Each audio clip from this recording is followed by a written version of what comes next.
যতদিন শ্রমিকদের ন্যায্য অধিকার নিশ্চিত না হবে ততদিন সংসদের ভেতরে এবং বাইরে লড়াই রাখার ঘোষণা দিয়েছেন জাতীয় সংসদের বিরোধী দলীয় নেতা ও জামায়াতে ইসলামের আমির ডক্টর শফিকুর রহমান।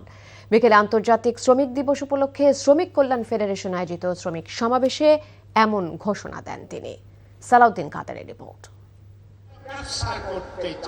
জুমার নামাজের পর থেকে রাজধানীর বিভিন্ন প্রান্ত থেকে বাইতুল মোকাররমের দক্ষিণ গেটে আসতে শুরু করে শ্রমিক কল্যাণ ফেডারেশনের নেতাকর্মীরা।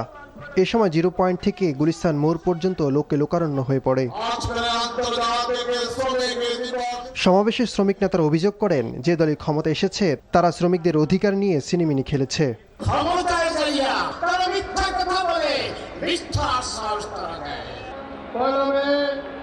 আন্তর্জাতিক শ্রমিক দিবস হচ্ছে নির্যাতিত নিপীড়িত অধিকার বঞ্চিত শ্রমজীবী মানুষের অধিকার আদায়ের সংগ্রামের দিন।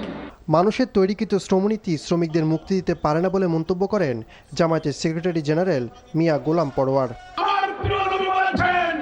সমকালীন বাজার চাহিদা মানুষের প্রয়োজন মেটাবার জন্য মালিক যারা খাবে পড়বে শ্রমিকরাও তাই খাইতে পারে পড়তে পারে।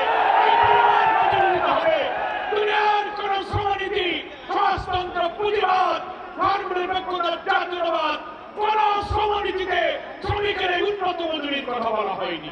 প্রধান অতিথির বক্তব্যে জামায়াত আমির বলেন, মালিকদের সঙ্গে লিয়াজু করে কিছু শ্রমিক নেতার ভাগ্য পরিবর্তন হলেও শ্রমিকদের ভাগ্য পরিবর্তন হয়নি।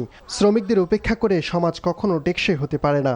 আন্দোলন দানা বেঁধে উঠে মাঠ গরম হয়, কিছু মানুষের জীবন যায়, কিছু মানুষ আহত হয়, কিছু মানুষের চাকরি যায়, কিন্তু নেতা নেত্রীরা রাতের আধারে তাদের ভাগটা পেয়ে যায়। এইভাবে যুগ যুগ ধরে নেতা নেত্রীর কপালের পরিবর্তন হলেও সাধারণ শ্রমিকদের ভাইদের কোনো পরিবর্তন হয়নি। যতদিন সংসদের ভিতরে থাকবো, ভিতরের জন্য আপনাদের জন্য লড়াই করে যেতে পারে। ন্যায্যতা এবং মর্যাদা যতদিন প্রতিষ্ঠিত না হবে ততদিন আমাদের লড়াই অব্যাহত থাকবে। সমাবেশের সভাপতিত্ব করেন শ্রমিক কল্যাণ ফেডারেশনের সভাপতি অ্যাডভোকেট আতিকুর রহমান।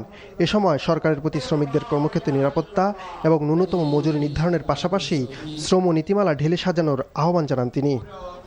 সালাউদ্দিন কাদের, এনটিভি নিউজ, ঢাকা।